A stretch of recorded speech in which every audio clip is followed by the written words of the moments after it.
Party जिंदाबाद जिंदाबाद, जनाब अल्ताफ बुखारी साहब जिंदाबाद जिंदाबाद, बुखारी साहब जिंदाबाद जिंदाबाद। आज के प्रोग्राम के बारे में आज ये जम्मू ईस्ट में बुखारी साहब का ये प्रोग्राम है। ये प्रोग्राम जम्मू ईस्ट के लोगों ने रखा है और पार्टी की तरफ से ये प्रोग्राम है। ये मैसेज देना चाहते हैं अल्ताफ साहब जम्मू कश्मीर के लोगों को कि ये पार्टी अपनी पार्टी जो है सिर्फ गरीबों की, किसानों की, सब वर्ग के लोगों की ये अपनी पार्टी है, सबकी आवाज़ उठाने वाली है। इसलिए मैं आपके माध्यम से लोगों से अपील करता हूँ कि अपनी पार्टी में जुड़िए और अल्ताफ साहब के जो काम हैं उसको तो सराहिए और उनका काम देखिए, उनकी सराहना कीजिए कि अल्ताफ साहब जो बोलते हैं वो करते हैं। जो जम्मू में बोलेंगे वो कश्मीर में बोलेंगे, वही आवाज़ दिल्ली में उठाएंगे। ये नहीं है कि दिल्ली में कुछ, जम्मू में आके कुछ, कश्मीर में कुछ, ये नहीं है। एक आवाज़ से सबके लिए बोलेंगे, जम्मू के खित्ते के लिए भी, कश्मीर के खित्ते के लिए। हम आप लोगों से, गवर्नमेंट आपके माध्यम से अपील करते हैं सब लोगों से कि आप आइए और हमारे साथ जुड़िए और अल्ताफ साहब के काम की सराहना कीजिए। जिंदाबाद जिंदाबाद, जिंदाबाद जिंदाबाद, जिंदाबाद जिंदाबाद।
जम्मू कश्मीर अपनी पार्टी अल्ताफ बुखारी साहब, अल्ताफ बुखारी साहब जिंदाबाद। चलो चलो चलो चलो आगे चलना, आगे भाई सब आगे चलो, क्यों कर रहे हो? आगे आगे आगे आगे चलो चलो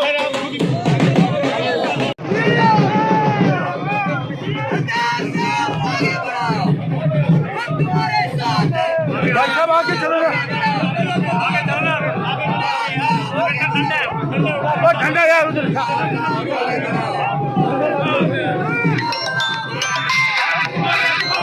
ठंडा लग जाएगा।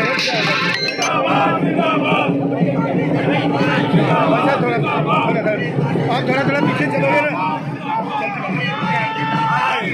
ये सारे बीच में आ जाओ, हमें दे दो थोड़ा पीछे।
जिसे हम अपना लीडर मानते हैं, अपना हीरो मानते हैं, अल्ताफ बुखारी साहब।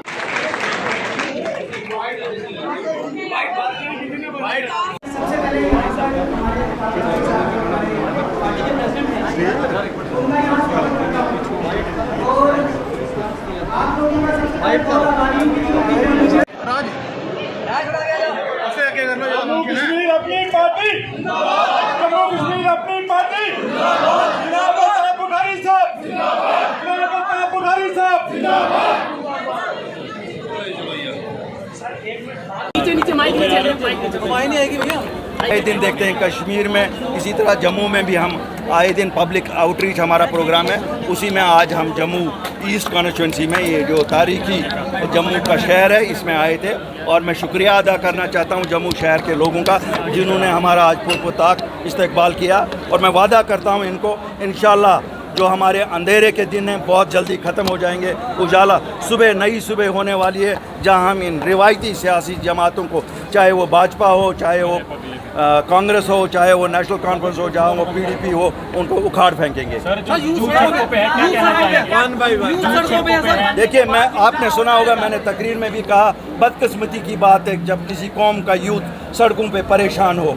चाहे आप फाइनेंस अकाउंट असिस्टेंट्स की बात करें, चाहे आप वो जो आपके बॉर्डर बटालियंस वाले हैं, चाहे आपके CSF वाले हैं, चाहे आपके पुलिस के अभी कांस्टेबल सब इंस्पेक्टर के लिए जो लोग थे, ये कितनी बदकिस्मती की बात है कि बेशर्म सरकार कहती है कि उसमें दांधियाँ हुई। क्या यही सरकार का काम है कि पहले इम्तिहान ले लें, 2 साल बच्चे मेहनत करें और फिर कहें दांधियाँ हो? जिन्होंने दांधियाँ की हैं उनको छोड़ दो, बाकी सब बच्चों को they should be selected and फौरन उनके लिस्ट निकलना है। बुखारी साहब क्या उजाला जमहूरी तरफ की हुकूमत बनने से पहले हो गया या बाद में? जिस तरह से उजाले की बात आप छोड़ना मुझे। देखिए साहब, बात यह है कि हमारे वादे तो हम तभी पूरे कर सकते हैं जब हमारी सरकार होगी, और हमें पूरा उम्मीद है कि नई सरकार हमारी होगी। और उसमें जो जैसा लोगों के साथ मैं देख रहा हूँ जम्मू में भाजपा ने किया है या कश्मीर में किया है, उनकी तो मुझे नहीं लगता है कोई कहीं पे कोई गुंजाइश है। उनको शायद अब लखनपुर से पार ही जाना पड़ेगा। कार्रवाई से कुछ शब्दों को हटा दिया, जिसका झूठ शब्द का इस्तेमाल नहीं कर सकते, कटघरे में नहीं रख सकते, आप सरकार को भ्रष्टाचार में नहीं कर सकते, बोलते से डेमोक्रेसी बचेगी। देखिए, हिंदुस्तान एक डेमोक्रेटिक मुल्क है, इसकी शक्ति डेमोक्रेसी में है। कुछ शब्द निकालने से इस डेमोक्रेसी को कोई हिला नहीं सकता है। हाँ, कोशिश की जाती है कि डेमोक्रेसी को कमज़ोर किया जाए, लेकिन ये जो अनपढ़ हिंदुस्तानी है, जब ये उठता है तब ये उखाड़ फेंकता है। आपको याद है मिसेस इंदिरा गांधी हिंदुस्तान की सब जिसे शेरनी कहते थे, मुझे याद है कभी सीता भी कहा जाता था उसको। इसी तरह इस सरकार को भी याद रखना पड़ेगा कि जिस वक्त ये अनपढ़ हिंदुस्तानी खड़ा होगा, शायद इनकी एड्रेस कहीं नहीं मिलेगी। उपराष्ट्रपति चुनाव के लिए जो है गुलाम नबी आज़ाद का नाम सामने आ रहा है, कैसे देखें? देखिए, हमारे लिए तो फख्र की बात है कि अगर इस रीजन से किसी को उपराष्ट्रपति बनाया जाएगा, हमारे लिए तो खुशी की बात है। लेकिन हमारे लिए ये भी इससे बड़ी भी खुशी की बात है, एक पिछले वर्ग की महिला को सदर के लिए चुना जा रहा है, और इससे बड़ी क्या बात है। यही तो डेमोक्रेसी की स्ट्रेंथ है।